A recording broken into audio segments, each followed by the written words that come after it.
Hey, welcome everyone to the Hoops Frenzy podcast. I'm Dean Holzwarth, my good friend Andy McDonald. Talking basketball, talking hoops, which was the same thing. With what games have been able to be played? Playing. Yeah, some teams have not played since last Tuesday. We are recording this on Wednesday, so the weather has wreaked havoc on the high school basketball schedule. How hard is that? Like, being in the coaching scheme of things, I've heard that it's extremely hard to like reschedule some of these games. They just don't like that. On Monday, I was supposed to cover. There's a MLK tournament on the girls' side. Oh yeah, had teams coming from the east side over here. It's supposed to be a big deal. Whole thing got canceled. I can't imagine like they make that up. I don't think. No, and something like that with like multiple games in a day, I don't think they'd make up. For us, we were supposed to have 3 games this week because of last Friday's cancellation. So we were supposed to play Tuesday, Thursday, Friday. Then obviously our game yesterday got canceled, so that'll probably be made up at another time. But yeah, now it's like the last month of the season, basically trying to fit in all these games, and you have to play them because they're conference games, and conference title implications are on the line. So yeah, it's tough. And our kids haven't been, at least for my JV kids, they haven't been in the gym since last Thursday. Varsities obviously get to practice, but a lot of times at schools, lower levels, freshman and JV do not get to practice on snow days, but varsity teams are able to. Okay. So yeah, but was it just the decision thing? Yeah, I guess. I just think varsity is more important. Sure. I totally get that. Same thing. It was the same way for me at Granville. They said varsity can practice, lower levels can't. So, I had years where we didn't practice for like a week when we used to have like some massive snowstorms where they just closed school for multiple days, kind of like the lakes we're seeing right now. They might not have school this week. And you're talking about.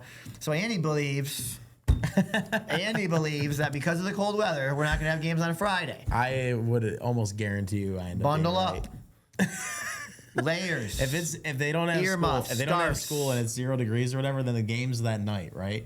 The games are that night. I would not think if they canceled school that morning when it was either the same or a higher temperature when it'll be colder at night. I don't think that they would. Okay, but you're not picking up kids from the bus. In college one time, when I went to CMU, they canceled school 3 straight days because of wind chills, like the ones we're about to see this weekend. That's a college, campus. You're right. And they have done it before, obviously, because for school, you can't have little kids out there waiting for the bus stop in minus degree temperatures. It is like an after-school event. It's not education, I guess, but at the same time, I think people will make the argument and say that that's not as important as school, so why would you have the games if you can't have school? We got to get these games in. I don't think I've ever had a game canceled because of the wind chill or the cold temperatures. Maybe there has. Maybe they will be. And maybe you'll be right. I'll be texting you and be like, hey, Andy, you're right. Our game against West. Well, there's going to be some games that happen. Aviation got canceled. Last night I covered Grand Rapids Christian and Catholic Central, which I'm happy that game happened because it was a really good one between two of our better teams in our area. Catholic Central with the win. Yeah, but I think so sometimes teams still play. I think it just matters kind of on how far the travel is and all that stuff too. If we get any more snow, that's also going to affect it. So correct. I feel like right now it's just very day by day. And I hope these games happen because I'd love to work them, but haven't been able to. But you're right. I think last Friday, Grand Haven was supposed to play Granville, and obviously couldn't. That's kind of a long trip, right? And the weather wasn't great. Mona Shores was supposed to come down and play Byron Center. That was obviously a long trip. Yeah.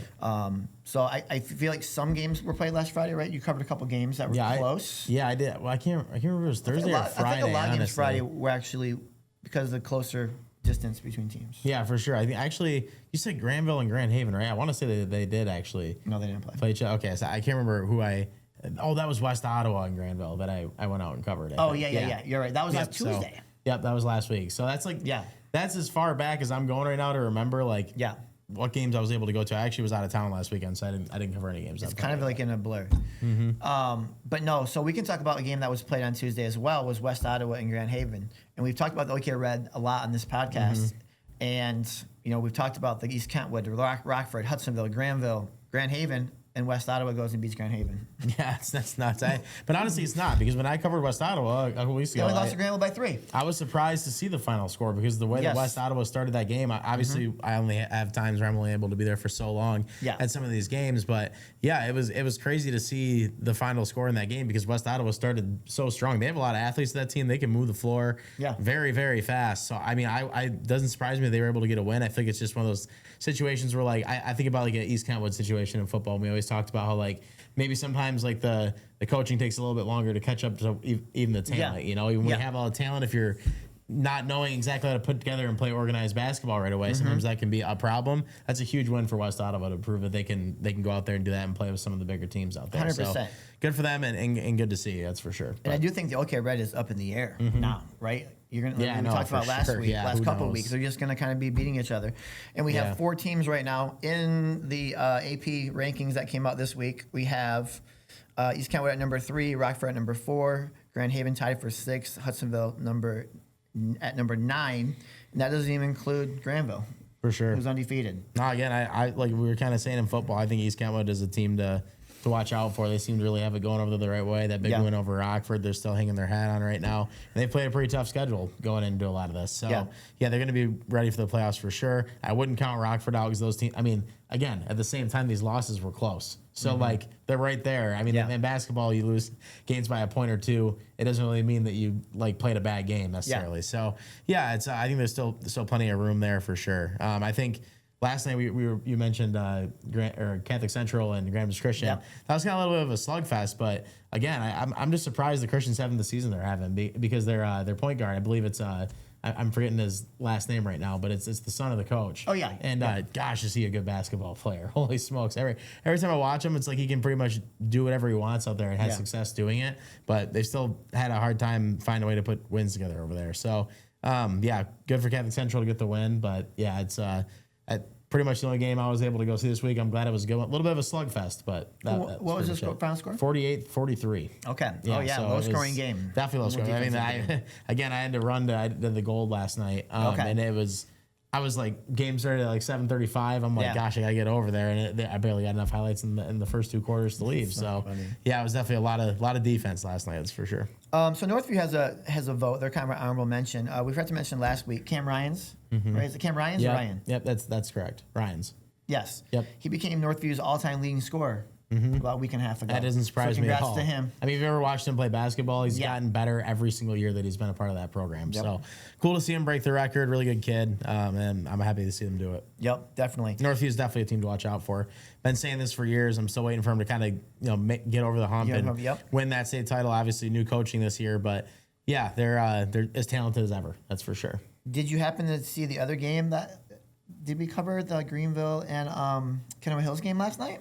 I was not at that, but I did see the final. So pretty impressive by Greenville. No, for sure. Kennewick Hills first loss. Yeah, no doubt. That was after 20. That was coming off a big win for Kennewick too. They beat Coopersville. Both those teams are actually pretty good this year. Yeah. So yeah, definitely their first loss. And again, not something to like knock down Kennewick too much, but I do think their strength of schedule has been a little bit weaker. So it's good to see them play a couple better teams here to see how they really stack up. And I mean, at the end of the day, they're right there. I think it's just we'll see what they're able to do in tournament play and how far they're able to push it. I think Greenville's been a program that's been on the rise and has been a team to watch out for. That's for sure. I think it's always tough for some of those schools, and we'll talk about this more when the postseason comes. But like they get into districts with like a Muskegon or like a Rockford. I think last year Greenville was in a district with Rockford. They were. Everybody was right. Like, I went out to cover one of those games, and it's just like they have a great season, and then you kind of run into like a more talented team, a higher level team, for the most part. And so you see some of these really good teams that have good regular seasons, not make it through district play because they're just playing really good teams. No, that's why it's important. Like if you can, to schedule some of those games early on to kind of test yourself and say this over and over again. It's the truth of it. Like you see these teams play teams from the east side over and over again. They're gonna know what to do when it comes to playoff time because they're already playing in gyms that are full of people and they're not nervous about that kind of stuff. So 100%. Yeah, I'm not saying anything like Kennewick could put something together this year, or so could Greenville. But it just is one of those things. To me, I'm always gonna look at it going into the postseason. If you played teams a lot stronger in strength of schedule early, it's gonna matter a lot to me. Yeah, 100%. A really good game coming up on Friday. Hopefully, if they play on Friday. Yeah, you're right. Granville, Hudsonville. I think that would be a good game. Granville hasn't played that Hudsonville yet, that East Kentwood yet, that Grand Haven yet. So I think it would be a good measuring stick for Granville. Yeah, no doubt. I mean, West Ottawa clearly nobody to push over, and that ended up being a good game. So yeah, hopefully they'll get that game. And again, it is crappy when these games don't happen because it seriously makes it so hard to make some of them up, and some of them may not get made up. You never know. So you're going to have a lot of work because you're going to have some Monday games. I know there's going to be some crazy weeks coming up where I'm going to be getting asked to work every single night. Yes, they're going to be some of the week. 3-game weeks definitely coming up in the next few weeks. No doubt. So, All right. Hey, Division II, we got Unity Christians ranked number 2 in the state behind Romulus Summit North. We have South Christian at number 7. And, Cameron Hills did get some receiving votes. Catholic Central was in there. But, yeah, Unity and South Christian, obviously, always strong teams. Yeah, it's every single year. Yep. It's you kind of just flip the page on that one because you're just like, you expect no matter who they're putting out there, no matter who graduates, those two programs have been good the past, at least 5 years I've been covering basketball around here. They've been great. Scott Sozema, the Unity Christian coach, has been there forever, does a great job. And South Christian's coach too. They just have a lot of youth on South Christian's team this year, a lot of young talent.